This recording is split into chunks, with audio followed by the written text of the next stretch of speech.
పరమేశ్వరుడు విధించిన శాపం నుండి విముక్తి పొందడం కోసం బ్రహ్మదేవుడు ఈ తిరువన్నామలైలో అరుణగిరి కొండకి వెనక పక్క ప్రతిష్ఠించిన శక్తివంతమైన శివలింగం ఇది.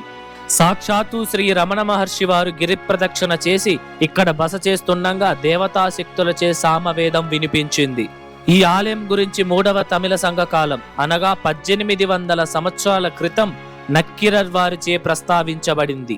ఈ ఆలయం తిరువన్నామలైలో ప్రసిద్ధి చెందిన అరుణాచలేశ్వర స్వామి వారి ఆలయానికన్నా 500 సంవత్సరాల పురాతనమైనది. ఈ ఆలయంలోని 2 స్వరంగ మార్గాల ద్వారా సిద్ధులు మహర్షులు అరుణాచలేశ్వర స్వామి వారి ఆలయానికి చేరుకుంటారు. హాయ్ హలో నమస్తే, వెల్కమ్ టు అవర్ ఛానల్ ఆలయ యాత్ర. ఈరోజు మనం తమిళనాడు రాష్ట్రం తిరువన్నామలైలో అయితే ఉన్నామండి. మనం కరెక్ట్గా 1 సంవత్సరం క్రితం మన యూట్యూబ్ జర్నీ ఈ తిరువన్నామలైలోనే మొదలు పెట్టామన్నమాట. ఆ సమయంలో మనం అరుణాచలేశ్వర స్వామి ఆలయం గురించి, గిరి ప్రదక్షిణ గురించి, అష్టలింగాలు, అలాగే అరుణగిరి కొండ వద్దకు వెళ్ళి అక్కడ మనం చూడవలసిన ప్రదేశాలన్నింటినీ చూసాము. మీరు ఆ వీడియోస్ ఎవరన్నా చూడకపోయింటే వాటి లింక్స్ నేను మీకు డిస్క్రిప్షన్లో ఇచ్చుంటాను, చెక్ చేయండి. ఈసారి మనం కరెక్ట్గా సంవత్సరం తర్వాత ఈసారి తిరువన్నామలైకి వచ్చినప్పుడు ఏం చూడబోతున్నాము అంటే, ఆ సమయంలో మనం వచ్చినప్పుడు ఏ ఏ ఆలయాలు అయితే చూడలేదో వాటిని ఈసారి మనం దర్శించుదాము.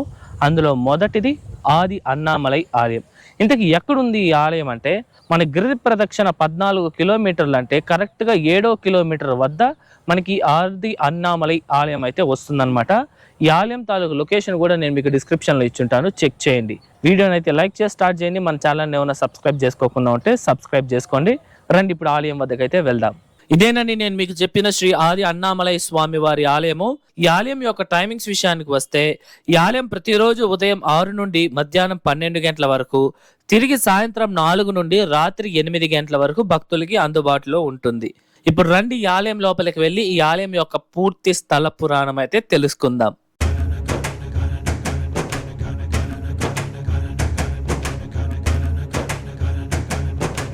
శివపురాణం ప్రకారం పూర్వం బ్రహ్మదేవుడు మరియు మహావిష్ణువు మధ్య ఆధిపత్యంపై వాగ్వాదం జరుగుతుంది. అప్పుడు మహాశివుడు ఒక పెద్ద అగ్నిస్తంభంగా మారి ఆ జ్వాలా స్తంభం యొక్క పైభాగం మరియు కింద భాగం ఎంత పరిమితుల్లో ఉందో కనుగొనమని వారికి ఆదేశిస్తారు. అప్పుడు బ్రహ్మదేవుడు హంస రూపాన్ని ధరించి ఆ జ్వాలా స్తంభం పైభాగానికి వెళ్ళగా, మహావిష్ణువు వరాహ రూపాన్ని ధరించి ఆ అగ్నిస్తంభం కింద భాగానికి త్రవ్వుకుంటూ వెళ్తారు. అలా మహావిష్ణువు తవ్వుకుంటూ కొన్ని అనంత లోకాల లోతుకు వెళ్ళిపోతారు. అప్పటికే దాదాపు 1000 సంవత్సరాలు గడిచిపోతాయి. అయినా ఆ జ్వాలా స్తంభం కింద భాగం దొరకదు. తిరిగి మహాశివుని వద్దకు వచ్చి క్షమాపణ కోరుతారు. హంసలా పైకి ఎగిరిన బ్రహ్మదేవుడు ఆకాశాన్ని ఎంత అధిరోహిస్తున్నా ఆ జ్వాలా స్తంభం పై భాగాన్ని కనుగొనలేకపోతారు. దానికి ఎంతగానో నిరుత్సాహపడిన బ్రహ్మదేవుడు తిరిగి వస్తూ ఉండగా సువాసనలు వెదజల్లుతూ ఆకాశం నుండి భూమి మీదకి వస్తున్న కేతకి అనే పుష్పాన్ని బ్రహ్మదేవుడు చూసి, నువ్వు ఎక్కడి నుండి వస్తున్నావు అని అడగగా ఆ పుష్పం, నేను పరమేశ్వరుడి తలభాగం నుండి వేలాది చతుర్ముఖ యుగాలుగా ఇలా భూమి మీదకి వస్తూనే ఉన్నాను అని బ్రహ్మదేవుడికి వెల్లడిస్తుంది.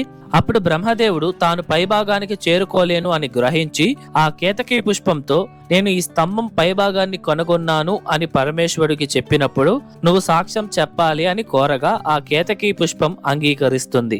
అప్పుడు ఆ పుష్పం మరియు బ్రహ్మదేవుడు పరమేశ్వరుడి వద్దకు రాగా బ్రహ్మదేవుడు తాను ఆ జ్వాలా స్తంభం పైభాగాన్ని కనుగొనినట్టు చెబుతారు. దానికి ఆ కేతకీ పుష్పం కూడా అవును అని అబద్ధపు సాక్ష్యాన్ని ఇస్తుంది. వీళ్ళు చెప్పిన అబద్ధానికి పరమేశ్వరుడికి విపరీతమైన కోపం వస్తుంది. అప్పుడు శివుడు బ్రహ్మదేవుడు చేసిన తప్పుకు బ్రహ్మదేవుడికి భూమి మీద ఆలయాలే ఉండకూడదు అని శపిస్తారు.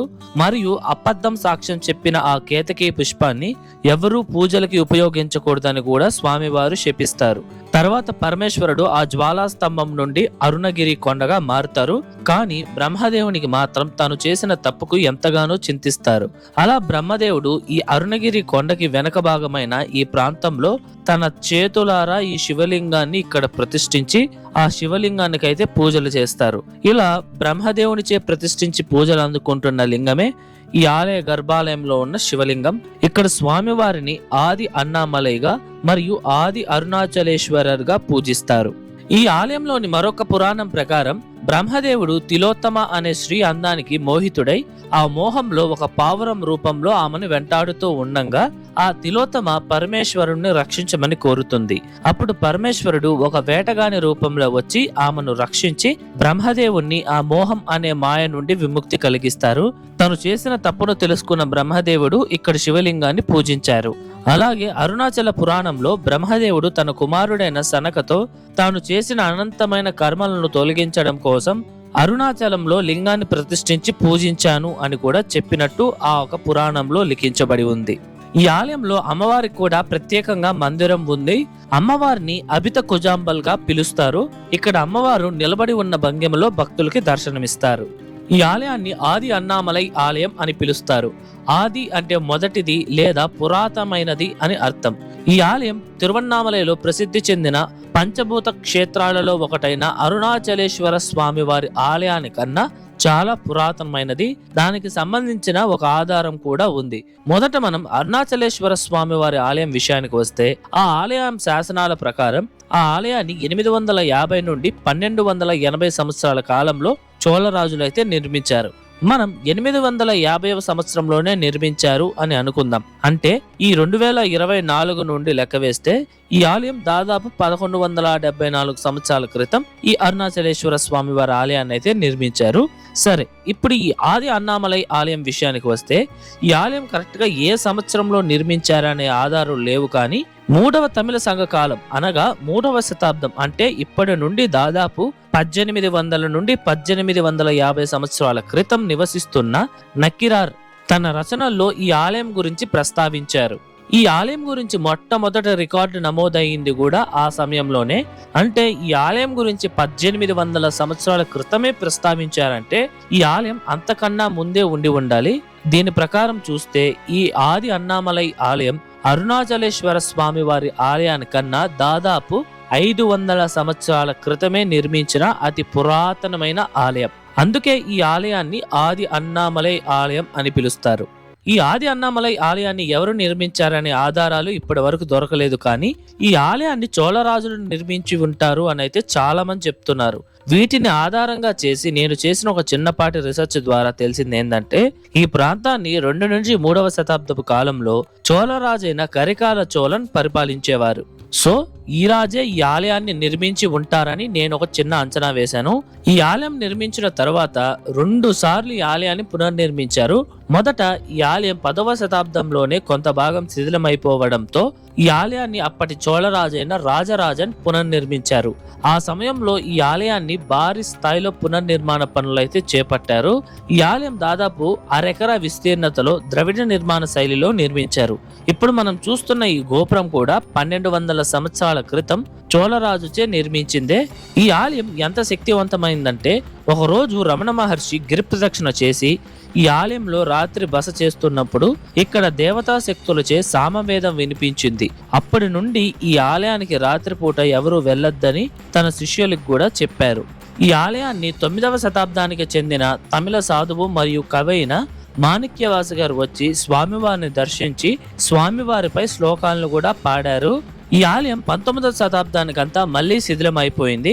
అప్పుడు 2వసారి ఈ ఆలయాన్ని పునర్నిర్మించాలి అని నిర్ణయించారు. అలా 1903 నుండి ఆలయ నిర్మాణానికి ధనాన్ని అయితే చేర్చడం మొదలు పెట్టారు. తర్వాత నిర్మాణ పనులు కూడా మొదలు పెట్టారు. అప్పుడే ఒక రోజు ఈ ఆలయంలో పని చేస్తూ ఉండగా వాళ్లకు ఒక స్వరంగ మార్గం అయితే కనిపించింది. అప్పుడు వాళ్ళు వెళ్లి రమణ మహర్షితో చెప్పగా రమణ మహర్షి వచ్చి, ఇలాంటి స్వరంగాలు ఈ ఆలయంలో 2 ఉన్నాయి. ఈ మార్గం అరుణాచలేశ్వర ఆలయానికైతే చేరుతుంది. ఈ మార్గం గుండానే సిద్ధులు మహర్షులు స్వామివారిని అయితే దర్శించుకునేకి వెళ్ళేవారు అని చెప్పి ఆ స్వరంగ మార్గాలను మూసేశారు. ఆ 2 స్వరంగ మార్గాలలో ఒకటే ఇప్పుడు మీరు చూస్తున్న ఈ నీటి బావి. దాని ప్రస్తుతానికి నీటి బావిలుగా వాడుతున్నారనమాట. మరొక స్వరంగ మార్గం ఎక్కడ ఉంది అనేది ఎవరికి తెలియదు. అలా మొత్తానికి ఈ ఆలయం 1967వ సంవత్సరంలో కుంభాభిషేకం అయితే జరిగింది. ఈ ఆలయంలో అన్ని శివాలయాల్లో ఉండే విధంగానే వినాయక స్వామికి మరియు సుబ్రహ్మణ్య స్వామికి ప్రత్యేకంగా మందిరాలు కూడా ఉన్నాయి. ఈ ఆలయంలో మనం చూడవలసిన శివలింగాలు అయితే 2 ఉన్నాయండి. ఈ 2 మనకి ఈ ఆలయ ప్రధాన మందిరానికి వెనక పక్క ఉన్న మందిరంలో అయితే కనిపిస్తాయి. అందులో మొదటిది వచ్చి సహస్రలింగం. ఈ ఒక లింగం పైన 1000 చిన్న శివలింగాలు ఉంటాయి. ఈ ఒక శివలింగాన్ని దర్శిస్తే 108 శివలింగాల్ని దర్శించినంత పుణ్యం కలుగుతుందని చెప్తారు.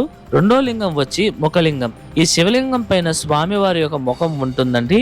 ఈ శివలింగాలు చాలా అరుదుగా ఉంటాయి. నేనైతే ఫస్ట్ టైం ఇటువంటి ముఖలింగాన్ని అయితే దర్శిస్తున్నా. మీరు ఇక్కడికి వచ్చినప్పుడు తప్పకుండా దర్శించుకోండి. మనం ఈ ఆలయంలో స్వామివారిని దర్శించుకొని ఆలయం బయటికి వచ్చిన తర్వాత అయినా లేదా ఆలయం లోపలికి వెళ్ళేటప్పుడైనా మనం చూసినట్టయితే రైట్ సైడ్ లో ఒక పెద్ద చెట్టు ఉంటుంది. ఆ చెట్టు దగ్గరే వినాయక స్వామి వారి యొక్క విగ్రహం కూడా ఉందండి. ఈ వినాయకుణ్ణి కుజమణి పిల్లయార్ అని పిలుస్తారు. ఈ విగ్రహం అరుణగిరి కొండ మీద నుండి దొర్లుకుంటూ కిందకి పడిందని అయితే చెప్తున్నారు. ఎవరైనా పిల్లలకి అనారోగ్య సమస్యలు ఉంటే ఇక్కడ ఈ గణపతిని పూజిస్తే నయమవుతుందండి. అందుకనే ఇక్కడ ఈ గణపతిని పిల్లల గణపతి అని కూడా పిలుస్తారు.